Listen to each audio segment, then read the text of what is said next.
What's going on? I'm sitting in my car outside of the Allen County War Memorial Coliseum, getting ready for the Fort Wayne Hamfest. So let's see what's going on here and let's get started.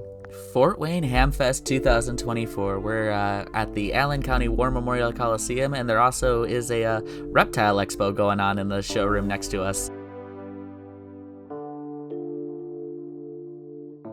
So as you can see, entering, I got there a little bit early, so there weren't too many people there.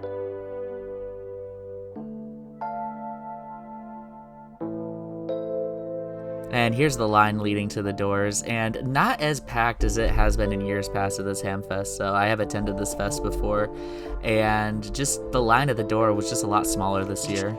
But slowly making our way into the venue. And here it is, and I'm gonna be completely honest, it was pretty sparse this year, but you know, let's just see if we could find anything good this year. What I am looking for at this Hamfest is mainly ham radio related anyway. The main thing I'm looking for is a 9-to-1 unun. And here we are just looking at the different booths. We have Straight Keys Century Club right here. But the main thing I was looking for was a 9-to-1 unun, and then vintage tech related, I was hoping to maybe pick up anything Apple related possibly, but spoiler alert, I found none of those things. I did immediately gravitate toward this table with various computer parts. They have a bunch of old graphics card and some signs with boomer humor on them, and old motherboards, old CPUs, shit ton of Tough books they had. Nothing really caught my eye except that MacBook back there, but didn't really go any further with that. And honestly, the tables so far, there really hasn't been much that caught my eye so far, just the first couple minutes. A lot of it just seems like stuff you could find just at any old swap meet, but here's a couple of more ham radio related tables that I went to, and there were quite a few things, and then more Tough books, and I guess they put the word Windows 11 on the background just to emphasize that they were running Windows 11. So I saw a couple of Dell workstations I thought about maybe picking up to use as a server, but they were priced way too outrageous for me, so I just passed. And then this guy selling Girl Scout cookies, battery cells, and hard drives. I had a good conversation with that guy. And got my eye caught by this later aluminum Intel iMac. Believe it's looking at it around 2015, but they wanted $700 for it, so I passed. ICOM 706, and they had it advertised $1425 for the whole bundle. Another iMac. And just some of these club tables, like the Fort Wayne Radio Club here, are just sparse this year. And the Fort Wayne Radio Club is like one of the main clubs in Fort Wayne, and they're pretty active. So just to see their table kind of sparse was a little bit of a letdown compared to years past, not gonna lie.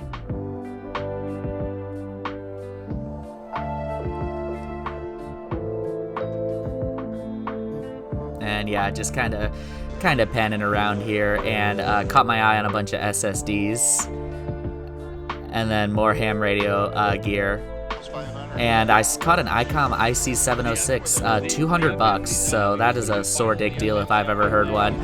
So hopefully somebody ended up picking up that 706, and then a couple iMac G5s, Power Mac G5.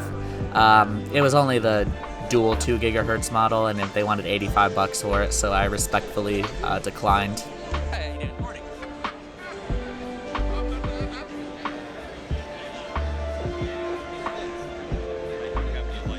But yeah, compared to in years past at this Hamfest, it just, I don't know, it seemed a lot smaller, and I was kind of disappointed, but came here with a budget of $100, so wasn't really expecting to leave with much amateur radio gear anyway, just kind of wanted to see what I found. And this is the table that really caught my eye, and I knew as soon as I approached this table, you see some of that stuff in the background there, I knew as soon as I approached this guy's booth that I think most of my money was going to end up in his pocket.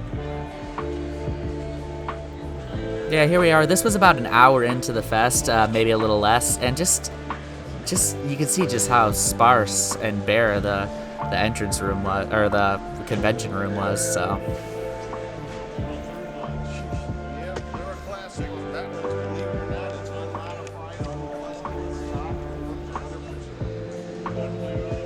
just various ham radio gear.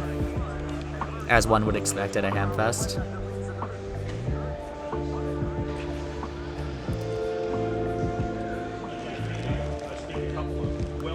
I'm not going to comment on that.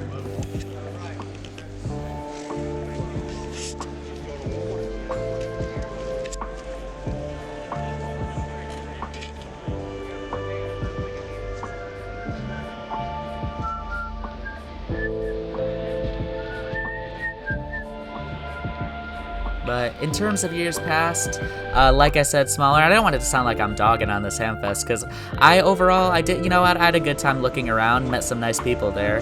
But just overall, compared to years past, a lot smaller, but glad I was able to go at least and check it out. We had Tower Electronics. There were a couple of retailers there, not too many. Then again, I've never been to like a Dayton Hamvention or a Huntsville Hamfest, so believe it or not, the Fort Wayne Hamfest is actually the biggest one I've ever attended. And for those of you who tuned into a lot of the retro computing channels, as you saw at a couple tables, and as you'll see at the end of this video, Hamfests are a good place to find just old retro tech and just tech in general. It was $8 to get in, another $8 for parking, so $16 total, and you could just kind of shop around. And even if you don't have an interest in amateur radio, I'd argue you could, if you go to a Hamfest, you could probably get at least get your money's worth out of it. Just looking at, if you're just a nerd. If you're just a nerd into electronics, I mean, you could definitely get your money's worth just looking around. And got a little peek inside of the W9OU communications trailer. Yeah, their communications trailer is set up a whole lot nicer than my home. My home shack is not nearly as clean as their trailer. I believe they recently got it because of a grant. Pretty decent deal on a G90. And then, of course, I would finally spot one at the Hamfest, the Evolve 3, the Jenka Potamus laptop. Good staple to see at any Hamfest for sure. Those have kind of hit that's the laptop that's kind of taken the ham radio world by storm, just by nature of running off of 12 volts. And calculators, which, again, you don't really expect to see at a ham radio fest, and a box of Sharpies, but there you go, kind of giving just the general kind of swap meet vibes. And overall, I'm glad I was there, but it was definitely disappointing compared to years past at the Hamfest. So, but that's how it was 2024, and that's my haul back in my car. So, without further ado, let's check it out. And here is everything all laid out. These are my hauls from the Fort Wayne Hamfest. Only spent about an hour there, and ironically, I really didn't find anything ham radio related that caught my eye in the price range of the limited amount of money I brought. But to be fair, I really wasn't intending on getting anything ham radio related. There was just one thing I needed that they didn't have. But got quite a bit of retro tech stuff, so let's go ahead and just get close-ups of it, look at it all. I don't think we're gonna power anything on today. We'll save all that for later videos, but let's just get a little look at everything. So I guess we'll just start out in the center here. Got this blue Snowball Ice microphone, $5. So hopefully this will help the quality of these videos and actually make the narration sound much better. So I got that guy. I thought that was a pretty good deal. So we'll move on to the SSDs here. Got all 11 of these, $10. So just one SSD shy of a dozen and under $1 each. So I would call that a really good deal. We'll move on in order of capacity. Got a name I've never heard of here, 120 gigs. Got a SanDisk, 128 gigs. We got two Transcend, also 128 gigs. We got a Smaznug here, Smaznug 840 Pro, 128 gigs. So this alone, pretty nice if it's in good shape. I don't know as to whether or not these work. Don't know how many reads or writes are on these. So it's kind of a grab bag. But the guy said I could take the whole bundle for $10. I said hell yeah. Here we have 5 Kingston. I believe these are 240 gigabyte. So 5 240 gigabyte Kingston drives. They are sticky. So I'm sure somebody used the genius solution of just taping it, which hats off to you. And then another of these no names. I don't know if this is no name. I've never heard of the name. Diera, whatever, solid state drive. And this one is 250 gigs. I guess we'll move on to the laptops, and I'll kind of go sort of semi in order of age. This one is a Compaq Evo 610C. It's a Pentium 4 and Windows XP era, so this is probably early to mid 2000s is my guess. And this is just, I bought it just because it was a sleek little machine. I got all 4 of these laptops for, I believe, 40 bucks. So 10 bucks a pop, really, again, can't complain.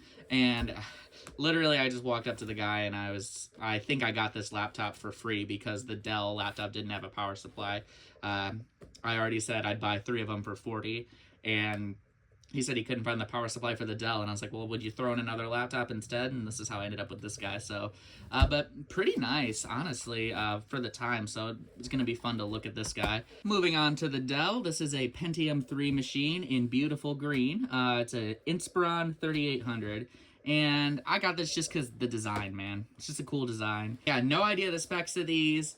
The guy said this works. This one's a Pentium 3. All I know on this one looks like it shipped with Windows 98 SE. If I were to guess the date of this, just off the top of my head, I'd guess about 1999, 2000. Moving on to the 2 of the machines I'm probably most excited about. These 2 machines I feel made the whole deal worth it. The whole 75, 80 bucks or whatever I spent in total worth it. This one is a Toshiba Satellite, long ass model number there. This is not sure exactly of the specs of it. It's pretty sparse in terms of decals. I found a date of 1996 on the back, so my guess it's a Pentium, maybe a Pentium 2. It has this removable track point on the side, which I just thought was so cool. So, and it's really clean. It looks to be in really good shape, so I'm very excited about it. If I don't just thrash it around all the place, but very, very excited about this guy. I'd say, like I said, these 2 beige laptops probably make the whole deal worth it. Here's another one. It's a compact. Not sure of the model number on it. Cute little guy. It's one of those with the track point on the screen, so that's interesting. And again, this is the one I know the least of. Here it's a LTE 4 25C. So it's just a little guy, really. And not sure of the specs. I'm guessing it's around the same age, maybe a bit older as the Toshiba Satellite.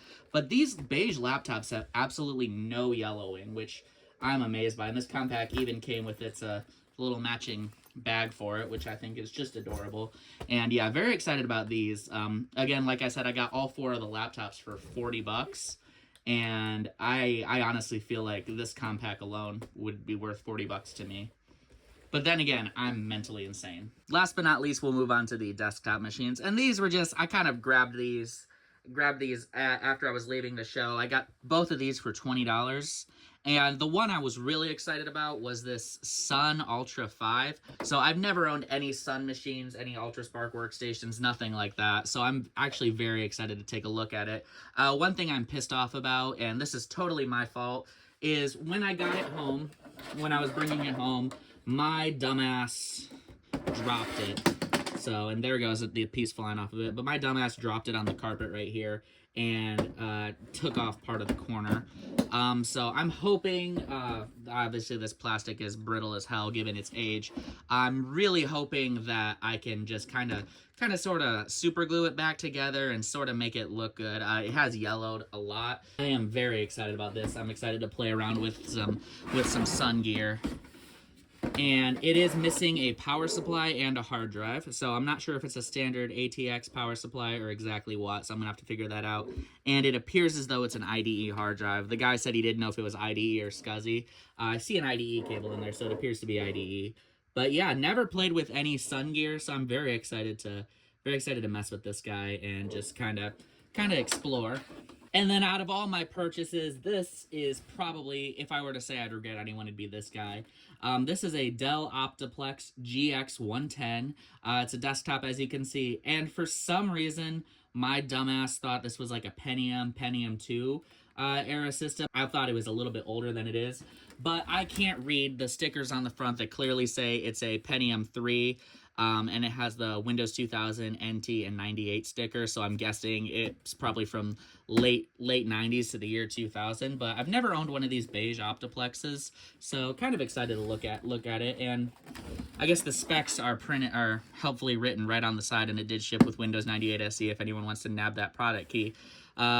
GX110, 933 megahertz, Pentium 3, 256 kilobits of cache, half a gig of RAM, and a 20 gigabyte hard drive. Looks like a fun little machine to play around. It's just a bit newer than what I was looking for, but So here we have on the back, we have the I/O. We have 1, 2, 3, 4, 5 expansion slots, and it looks like they put a Wi-Fi card in here, or the previous owner put a Wi-Fi card in here, so that's gonna be fun. And I do want to open this guy up to kind of see what's in it, because this thing is heavy. I was lugging it out of the convention center, and I was about breathless by the time I got to my car, so I don't know if I'm out of shape, or if this thing's heavy, or if it's a combination of the two. But we'll just pop this guy open real quick just to explore her guts. And here are the innards. So it's obviously really dusty, and I'm going to trust that spec sheet. I'm not going to look too deep into it. But we have a SCSI card on top, and yeah, so only one hard drive, which I don't know why I was expecting more than one hard drive, maybe because of the weight, but the sticker clearly said there was only one. 2 CD-ROM drives, and I'm guessing one of those is probably hooked up to the... One of those is probably a SCSI drive hooked up there, and floppy drive on top, and a lot of dust. So, yeah. But anyway, those are our finds from the Hamfest, and definitely got tons of future content out of these finds. So stay tuned for videos on each of these. Probably will be coming up at some point in my life. No clue when. It could be 2 years from now. It could be never. But with that, I'll see you in the next one.